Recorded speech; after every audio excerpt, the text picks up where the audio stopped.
Next class में बताए थे कि फाइनेंस क्या होता है, फाइनेंस का डिफिनेशन बताए थे और फिर उसके बाद बताए थे क्लासिफिकेशन फाइनेंस।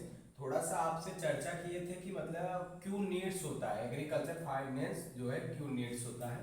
तो उसमें आप इतना समझ लो कि जैसे आप नए नए टेक्नोलॉजी आ गए, तो पहले के किसान मतलब थोड़े से मतलब कि वो भूमि में सिर्फ अपनी जीविका मतलब कि वो करते थे, मतलब जीवन अपना व्यापन करते थे।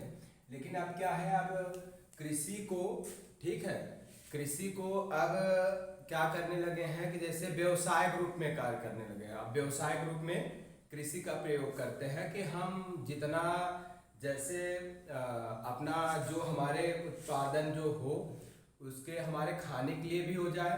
जैसे हमारे यहाँ कोई भी अगर मान लो फंक्शन है उसके लिए भी हो जाना चाहिए, तो उसके लिए हम क्या करते हैं।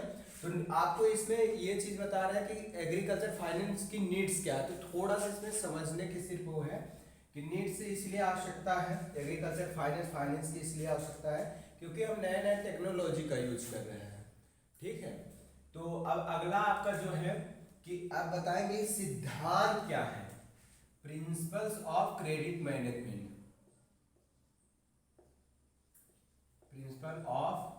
Principles of credit management. अब इसमें हम आपको बताएंगे सी, एक तो होता है 3R होता है और फिर उसके बाद 5C होता है, 5C होता है और फिर उसके बाद 7P होता है। आपके सिलेबस में जो ज्यादा दिया जाता है उसमें 3R दिया जाता है, 3C दिया जाता है और 5P दिया जाता है। लेकिन हम आपको जो बताएंगे 5C बताएंगे और 7P बताएंगे। इसमें पहला जो है, ठीक है, इसमें पहला है 5C 7P, ठीक है। 3R में क्या है, प्रिंसिपल ऑफ क्रेडिट मैनेजमेंट में 3R में है पहला रिटर्न, दूसरा है रीपेमेंट कैपेसिटी और तीसरा रिस्क बेयरिंग एबिलिटी।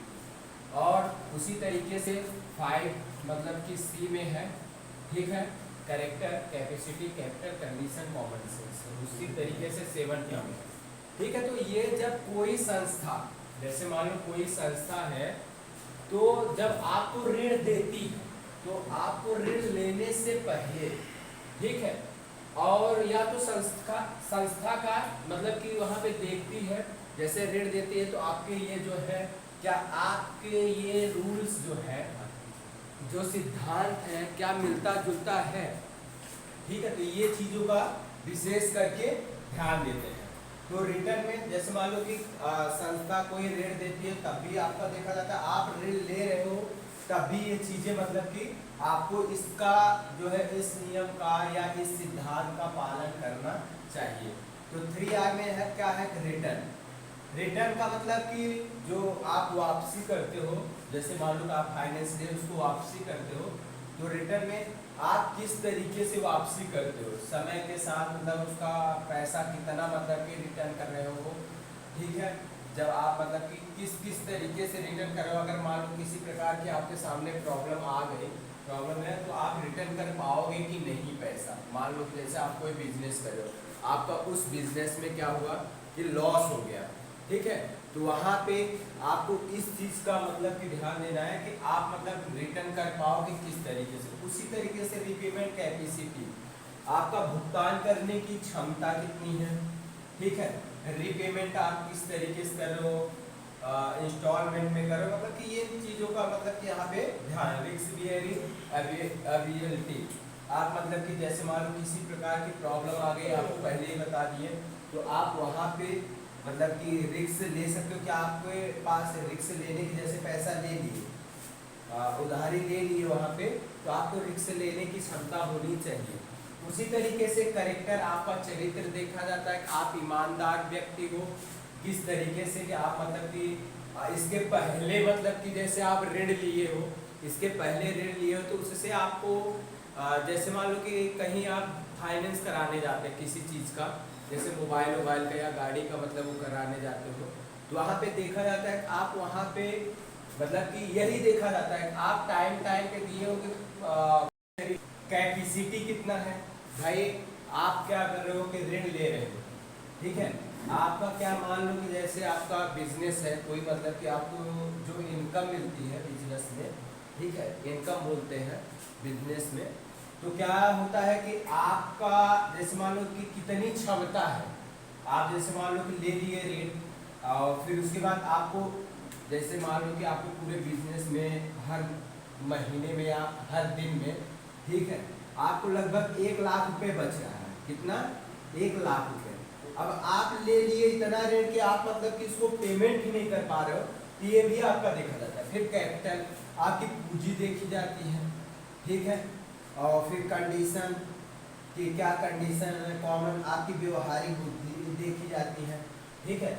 उसी तरीके से बस कुछ समझना नहीं है, इन्हीं जो ये है रिटर्न, इनको सिर्फ ये समझ लो कि जब कोई संस्था देती, आप एक बार नॉर्मली अगर पढ़ेंगे यहाँ पे, अगर देखेंगे तो आप समझने की कोशिश करेंगे तो आराम से यहाँ पे वही शब्दों का सिर्फ हम आपको अर्थ बता रहे हैं, बाकी और कुछ नहीं। ज़्यादा इसमें कैरेक्टर मतलब चरित्र, आपका चरित्र देखा जाता है जब कोई संस्था देखेगी। कैपेसिटी आपकी क्षमता देखी जाती है, कैपिटल में आपकी पूंजी देखी जाती है, कंडीशन आपकी क्या है, कॉमन सेंस मतलब कि व्यवहारिक बुद्धि, ये सब अर्थ के सारी चीज़ें आपको मतलब पता है, ठीक है। फिर उसके बाद मतलब कि प्रोडक्टिव, अब इसमें 7P में क्या होता है, 7P में कि प्रोडक्टिव पर्पज, आप किस उद्देश्य से ऋण को ले रहे हैं, ठीक है, क्या आपका मतलब कि क्या उत्पादन करने का मतलब कि क्या उद्देश्य है, प्रोडक्टिव मतलब कि क्या उत्पाद करेंगे। पर्सनालिटी आपकी देखी जाती है, व्यक्तित्व आपका कैसा है, ठीक है। और फिर उसके बाद प्रोडक्टिव प्लानिंग क्या है, मतलब कि किस उद्देश्य से मतलब ऋण ले रहे हो, पर्पज मतलब कि किस क्या उद्देश्य है, प्लानिंग क्या है, ठीक है। फिर जिससे मतलब कि अदा कैसे करोगे, मतलब कि भुगतान कैसे करोगे, आप भुगतान कर पाओगे कि नहीं। प्रॉपर यूटिलाइजेशन, आप जो ऋण ले रहे हो उसका सही उपयोग कर रहे हो या आप गलत तरीके से। पेमेंट आप कैसे करते हो, ठीक है, पेमेंट का इसमें मतलब कि पेमेंट किस तरीके से करते हो।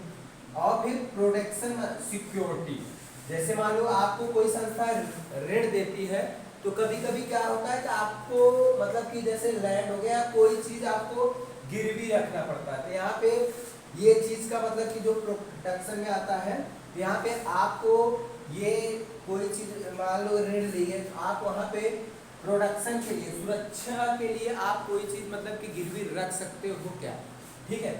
ये है जो आपका प्रिंसिपल ऑफ क्रेडिट मैनेजमेंट, जिसमें आपका कभी कभी आपके कॉम्पिटेटिव में ये भी पूछ दिया जाता है कॉम्पिटेटिव एग्जाम में, मतलब सी जो प्रिंसिपल ऑफ क्रेडिट मैनेजमेंट के सी के तीसरा जो है, तीसरा सिद्धांत क्या है, क्या प्रिंसिपल है, तो यहाँ पे आपको ये चीज ध्यान में रखना है कि return, repayment, risk behaviour, character, capacity, capital, इसी तरीके से आपको दर्शाना है, ठीक है। अब नेक्स्ट वीडियो में जो है आपके मिलेंगे बैंकिंग संबंधित जो है, आगे बैंक से रिलेटेड बताएंगे, और फिर उसके बाद ये तो फाइनेंस चल रहा है, एग्रीकल्चर फाइनेंस, और नेक्स्ट वीडियो में कोशिश पूरा कर रहा है कि आपको इकोनॉमिक्स का बेसिक से, ये तो फाइनेंस का आपको बता रहे हैं कि कुछ बच्चों का एग्जाम होने वाला है तो फाइनेंस से रिलेटेड बता रहे हैं, बाकी बेसिक इकोनॉमिक्स जो है उसमें हम आपको डिफिनेशन सारी चीज़ें मतलब कि स्टेप बाय स्टेप मतलब बताते रहेंगे आपको सारी चीज़ें।